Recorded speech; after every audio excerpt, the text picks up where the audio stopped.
오늘은 지난주에 이어서 챕터 4의 두 번째 시간이 되겠습니다. 지난주에는 행동주의적 관점 그리고 인지주의적 관점에 대해서 살펴봤다면 이번 시간에는 사회 구성주의 관점에서 살펴보는 시간이 되겠습니다.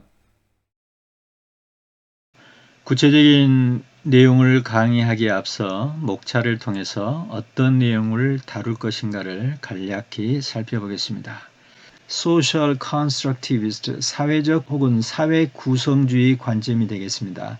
이 사회 구성주의 관점에서는 크게 세 사람을 대표자로 우리가 생각할 수 있겠습니다. 칼 로저스, 파울로 프레디, 레미 비가스키, 이 세 사람이 어떤 주장들을 또는 어떠한 이론들을 펼쳤는지 살펴보도록 하겠습니다. 그리고 마지막으로 이 사회 구성주의 관점에서 만들어진 사회 구성주의 이론을 바탕으로 해서 만들어진 공동체 언어 학습에 대해서 살펴보도록 하겠습니다.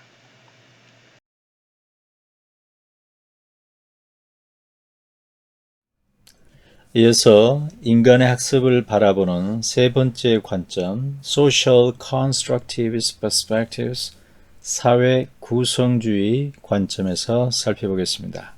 사회 구성주의 관점에서의 키워드는 두 개라고 할 수 있겠습니다.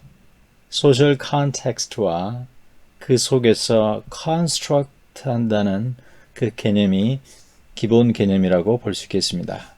다시 말하면 사회적 맥락 안에서 지식을 혹은 배워야 할 것을 습득하는 것이 바로 사회 구성주의 관점에서 보는 인간 학습에 대한 기본 입장이라고 보면 되겠습니다. Social Constructivist, 사회 구성주의 관점에서 우리가 눈여겨볼 부분은 바로 이 부분입니다. Social와 Affective라는 건데요. 앞쪽에서 우리가 인지주의 접근법에서는 인간의 인지를 학습 과정에 있어서 굉장히 중요시한다고 하면 이 사회 구성주의 관점에서는 그 인지적 부분은 당연한 거고 학습에 있어서 이러한 정의적 요소가 중요하다라는 입장이라고 보면 되겠습니다. 그럼 이제 구체적으로 세 사람의 사회 구성주의 대표자라고 할 수 있겠죠. 로저스와 프레디와 비가스키의 핵심 이론들 혹은 주장들을 살펴보겠습니다. 첫 번째, 칼 로저스입니다. 칼 로저스의 교육 관련 분야를 살펴보기 전에 먼저 칼 로저스가 어떤 특징을 갖고 있는 사람인지 잠깐 보겠습니다. 자, 로저스는 인간 중심 치료법을 정신병원 치료에 도입해서 상담을 중심으로 한 환자 치료 방법을 제안했다고 보면 되겠습니다. 그래서 정신치료나 심리치료에 있어서 인간 중심 치료법을 만들었다, 구축했다라고 할 수 있겠는데요. 이러한 인간 중심 치료법, 이 개념이 교육에 도입이 돼서 바로 학생 중심의 교육의 그 개념이 등장했다고 볼 수 있겠습니다. 이런 칼 로저스의 관점을 우리가 심리학 측면에서 보면 Humanistic Psychology, 인본주의 심리학이라고 할 수 있겠습니다. 이때 인본주의 심리학이란 무엇인가에 대해서 간단히 그 개념을 살펴보면 인간의 자유의지와 자기 실현에 초점을 두고 인간을 각자의 실존적인 경험과 주관적인 감정을 통해 세상을 지각하는 자유롭고 능동적인 존재로 규정하는 심리학, 이렇게 정의가 되는데요. 이 개념을 우리가 교육에 그대로 도입한 게 바로 로저스의 핵심 개념인 whole person이라고 할 수 있겠습니다. 전인적 인간으로 해석되는데요. 인간의 모든 측면을 두루 고려하는 입장이라고 보면 되겠습니다. 이전에 우리가 논의했던 인지주의와 구별되는 핵심을 찾으라고 그러면 정서적인 부분까지도 고려를 한다라고 보면 되겠습니다. 이어서 로저스의 또 다른 주요 핵심 개념인 toward learning이라는 이 개념을 보면, 자, 교수보다는 학습에 더 초점을 맞췄다라고 보면 되겠습니다. 달리 말하면 학습자가 스스로 변화하는 그 과정에 초점을 두었다라고 볼 수 있겠습니다. 우리가 방금 전에 했던 인본주의 심리학 개념에서 살펴볼 수 있겠는데요. 자, 인본주의 심리학 개념에서 보면 자유롭고 능동적인 존재, 즉 학습자를 능동적인 존재로 인정하는 겁니다. 그래서 학습자를 가르치는 측면보다는 학습자가 배우는 그 측면에 강조를 하고 있습니다. 그래서 교육의 목적은 바로 북돋아 주는 거죠. 변화와 학습을 할 수 있도록 북돋아 주는 것이 교육의 주요 목적이라고 했으며, 그래서 학습자가 스스로 배워나가는 그 학습하는 방법을 배우게 하는 것을 가장 중요한 목표로 삼았다고 보면 되겠습니다. 그래서 로저스의 이 개념에서 보면, 즉 인본주의 심리학 측면에서 보면 우리 교사의 역할은 바로 조력자, 도움을 주는 사람으로 이해할 수 있겠습니다. 교사가 앞장서서 어떤 지식들을 전달해 주는 그 역할자가 아니라 학습자가 주체적으로 학습할 수 있도록 도움을 주는 그런 조력자의 역할이라고 할 수 있겠습니다. 그러기 위해서는 교사는 기본적으로 학생에 대한 신뢰 관계를 갖고 있어야 되며, 그리고 또한 그 학생들을 소중한 존재로 받아들여야 된다라는 측면이 되겠습니다. 자, 이렇게 보면 로저스의 인본주의적 관점은 우리가 앞 챕터에서 논의했던 행동주의와 그리고 인지주의에서 과감히 탈피했다라고 할 수 있겠습니다. 또한 로저스의 인본주의 관점에서 우리가 눈여겨볼 키워드는 context for learning이 되겠습니다. 즉 학습 환경이 되겠는데요. 구체적으로 말하면 교실, 학교, 크게 말하면 사회라는 것이 바로 이 컨텍스트가 되는 겁니다.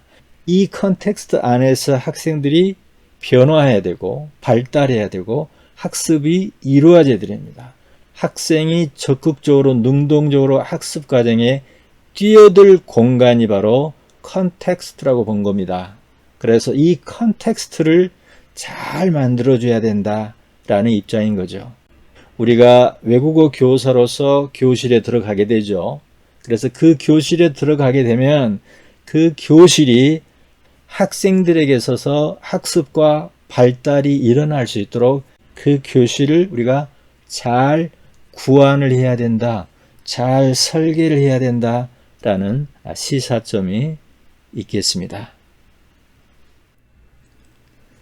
자, 이러한 로저스의 인본주의적 접근법은 나름대로 장점과 그리고 효과가 있다고 보여집니다. 그러나 모든 이론과 접근법이 항상 단점이 있게 마련이죠. 그래서 부각되는 단점들 중에서 첫 번째는, 자, 인본주의적 관점에서는 학생들에게 어떤 지시적인 접근이 아니라 스스로 자발적으로 학습이 일어나도록 하는 거지요. 학생들이 스스로 발견하는 측면의 학습은 좋은데 많이 시간이 소요된다라는 측면이 있고요. 두 번째는 학생들에게 자발적인 학습을 강조하다 보니까 다소 좀 혼란스러워 보이기도 하지요. 학습이 일어나기 위해서는 어느 정도의 긴장감이 필요하는데 그런 점에서 조금 단점이 있다라고 할 수 있겠습니다. 이어서 사회 구성주의 관점에서 살펴볼 두 번째 인물 파울 프레이리가 되겠습니다. 위키피디아에 따르면 파울 프레이는 브라질의 교육가이자 철학가입니다. 프레이리가 쓴 유명한 책이 하나 있는데요. Pedagogy of the Oppressed, 압박받은 자들의 교육, 이런 의미가 되겠는데요. 그래서 이 책의 내용이 대체적으로 무엇에 대한 것인지는 아마 이해가 될 겁니다. 이것을 염두에 두면 여기서 말한 critical pedagogy의 의미는 비판적 교육학 이렇게 해석되는데 그 의미를 우리가 이해할 수 있을 거라고 생각합니다. 그럼 critical pedagogy의 의미를 더 살펴보도록 하겠습니다. critical pedagogy는 critical theory, 비판적 이론을 교육 분야에 도입시킨 교육학의 분야라고 할 수 있겠습니다. 이러한 비판적 교육학에서는 지식이란 결코 정치적으로 중립적일 수 없다라는 주장을 합니다. 그래서 가르친다는 것은 태생적으로 정치적 행위다라고 주장하는 거죠. 그걸 교사가 인식하든 인식하지 않든 가르친다는 것은 정치적 행위다. 즉 교육은 정치를 벗어날 수 없다라는 주장인 거지요.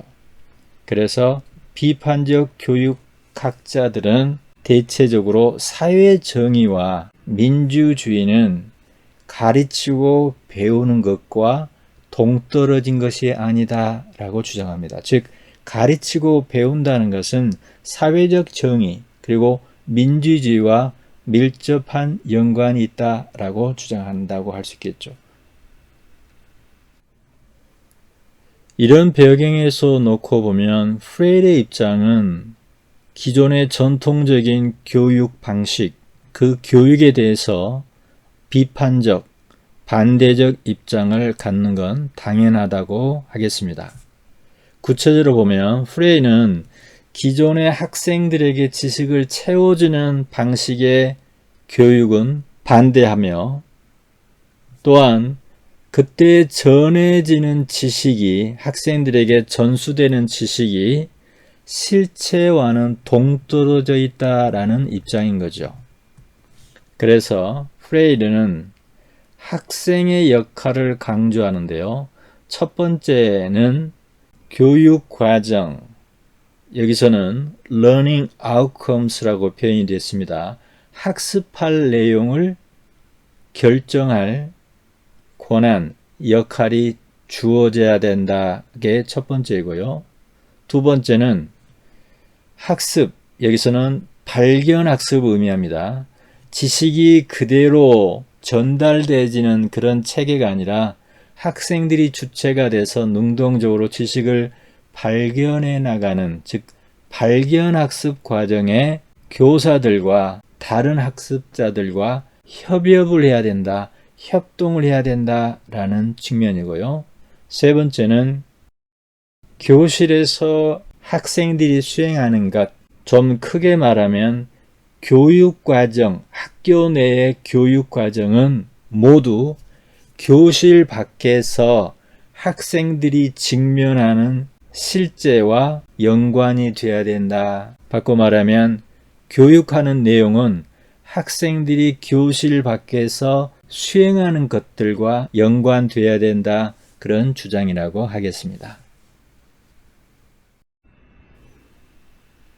프레일의 입장에서 보면, 즉 비판적 교육학의 선구자 입장에서 보면 학생들에게 무엇을 가장, 즉 교육에 있어서 무엇이 가장 중요한가를 우리는 예상할 수 있겠습니다. 그것은 바로 비판적 사고 능력, 학생들로 하여금 이러한 비판적 사고 능력을 신장하도록 해주는 것이 교육이다라고 보는 거죠. 일례로 어떤 우리가 학생들에게 지식을 전달할 때 그 지식에만 초점을 갖지 말고 그 지식의 이면에도 관심을 갖도록 해줘야 하며, 또한 우리가 시키는 것에 대해서도 의문을 비판적 시각을 가질 수 있도록 해야 된다라는 입장인 겁니다. 그래서 자신의 학습, 자신의 발달, 자신의 발전에 대한 주체가 되라는 이야기에서 instrument of their own empowerment라는 개념을 썼습니다. 또 하나는 학생들이 바깥 세상에 나가서 실제적인 문제에 직면했을 때 그 문제들을 해결할 수 있는 또한 능력을 가져야 된다라는 입장인 겁니다. 다시 말하면 프레드의 입장에서의 교육이란 첫째, 학생들로 하여금 비판적 사고 능력을 키우는 것이야 하며 학생들은 자기 발달, 자기 역량 개발의 주체가 되어야 하며 그리고 교육을 통해서 학생들이 바깥 세상에서 직면하는 문제들을 해결할 준비를 시켜야 된다라고 보는 입장인 겁니다. 자, 세 번째, 사회 구성주의 관점에서 중요한 인물 비가스키가 되겠습니다. 이 시간에 그 핵심 개념을 다시 한번 정돈하고 그 시사하는 바가 뭔지를 살펴보도록 하겠습니다. 첫 번째 개념이 Zone of Proximal Development, 우리말로 하면 근접 발달 영역이 되겠습니다. 자, 오른쪽 아래에서 보면 이 붉은색은 학습자 스스로 할 수 있는 영역이라고 하겠습니다. 스스로 할 수 있는 영역. 그 다음에 이 파란색 부분은 다른 사람의 도움을 받으면 할 수 있는 부분. 즉, 혼자서는 못하지만 타인의 도움을 받으면 성취할 수 있는 영역이라고 하겠습니다. 이걸 우리가 근접 발달 영역, 좀 용어가 어렵긴 합니다.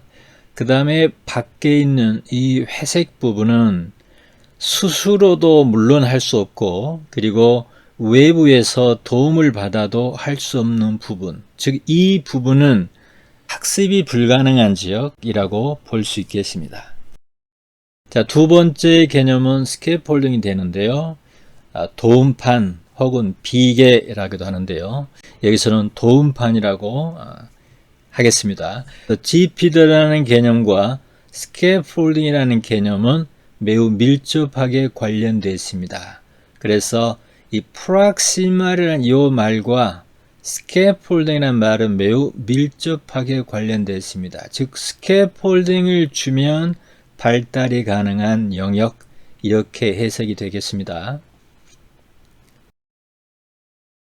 또 하나 비가스키와 관련해서 우리가 이해를 할 개념은 mediation, 중매, 매개 이런 뜻이 되겠는데요. 즉 인간이 신호나 상징, 특히 언어를 매개로 해서 정신활동을 하는 존재의 특징이 있다라고 보면 되는 거죠. 그래서 우리 인간이 사회적 존재라고 말할 수 있는 이유는 그 사회 안에서 상호, 의사소통의 수단 혹은 전달의 수단 혹은 이해의 수단으로서 상징체계, 구체적으로 말하면 언어와 같은 상징체계를 사용할 수 있는 존재다라고 보는 거죠. 그래서 비가스키의 입장에서 보면 학습 심리학의 목표는 문화적 특징을 반영한 상징물들을 통해서 어떻게 사회적 활동과 그리고 정신적 활동이 이루어지는가를 연구하는 것이 바로 심리학의 목적이다라고 보는 거죠. 이때 소셜 액티비티는 커뮤니케이션이 되는 거죠. 커뮤니케이션을 위해서 우리가 언어를 사용할 수 있고 우리 정신적 활동, 생각하고 추론하고 이런 등등의 정신적 활동들도 역시 언어가 있어야 가능한 거죠. 그래서 이 부분을 언어와 연관시켜서 해석하면 인간이 언어를 사용해서 어떻게 의사소통하고 그리고 어떻게 정신적 활동을 하는지를 연구하는 것이 심리학이다 라고 보면 되겠습니다. 자, 앞에 살펴봤던 비가스키의 관점들을 정리해 보면 이렇게 되겠습니다. 자, 비가스키의 관점에서 언어는 생각하는 도구일 뿐만 아니라 언어란 바로 사회적 상호작용을 하는 능력과 동일한 것이다. 즉, 언어를 잘한다는 것은, 언어가 유창하다는 것은 그 언어를 통해 사고를 할 줄 알고, 그리고 그 언어를 통해 사회적 상황 안에서 타인들과 상호작용을 하는 것을 의미한다라고 보면 되겠습니다. 다시 한번 말하면 언어란 의사소통의 수단이면서 동시에 인지 발달의 수단이다 라고 보면 되겠습니다. 특히 모국어 학습에 있어서 인지 발달과 언어 발달은 동시에 이루어진다 라고 보면 되겠습니다. 자, 비가스키의 입장에서 봤을 때, 특히 이 사회문화적 관점에서 봤을 때 아동의 초기 언어 습득 단계는 컨셉, 개념을 확립해가는 과정이다. 그리고 그 과정은 주어진 사회적 맥락, 다른 말로 하면 문화 안에서 타인들과의 협업을 통해서, 타인들과의 관계를 통해서 형성이 된다라고 보는 입장인 겁니다.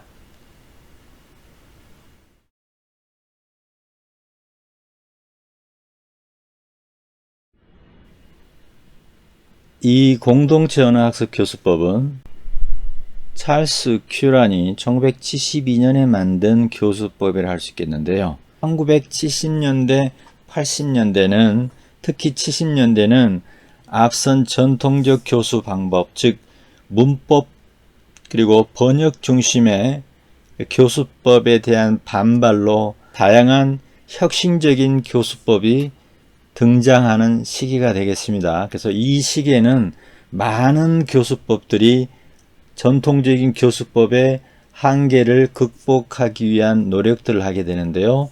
이 시대에 나온 교수법들의 가장 큰 주된 목적은 의사소통 능력을 키우기 위함이 가장 기본적인 목표라고 할 수 있겠습니다.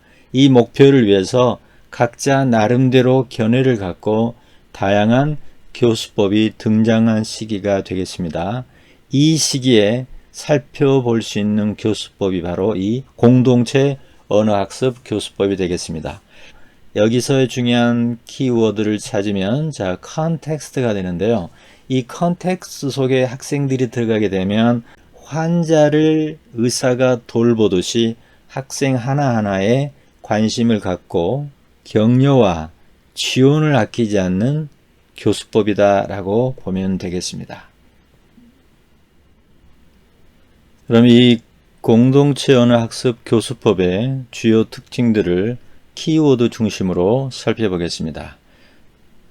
첫 번째 키워드는 lowers the defense가 되는데요. 이 공동체 언어학습 교수법에서는 학습자들이 자발적으로 자신의 의견들을 표현할 수 있도록 분위기를 만들어주는 것이 특징이라고 하겠습니다. 그래서 학습자들이 대체로 교실 수업 또는 학교 수업에서 가질 수 있는 염려나 걱정, 두려움 등이 매우 감소되는 특징이 있다고 하겠습니다.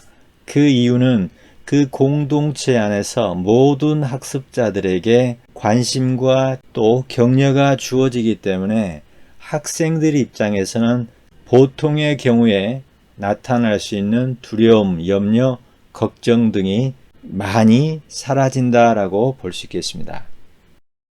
그리고 이 교수법에서 또 하나의 중요한 특징은 교사가 학생들 앞에 서서 가르치는 입장이 아니라 카운셀링을 해주는 상담자, 조언자의 역할을 해준다는 것이 특징이 되겠습니다.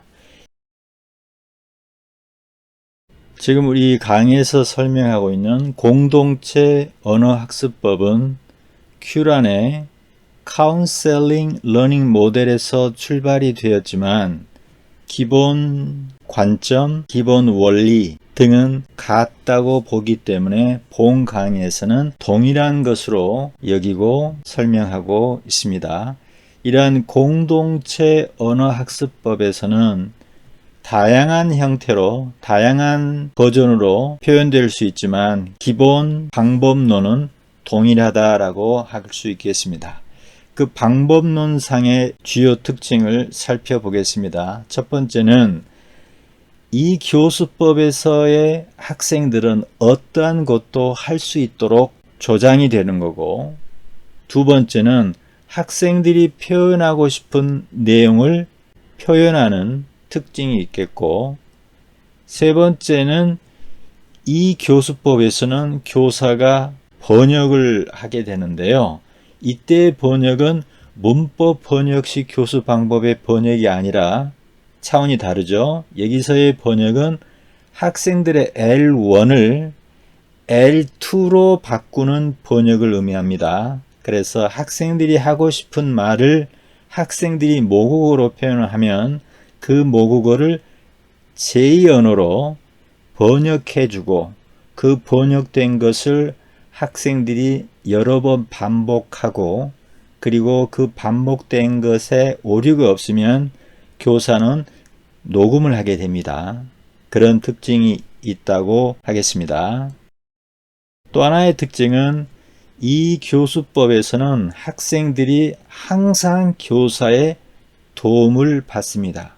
필요할 때는 언제든지 교사의 도움을 받는 것이 또한 특징이라고 하겠습니다. 이상으로 인간의 학습에 관한 네 번째 챕터의 강의를 마치겠습니다. 수고하셨습니다.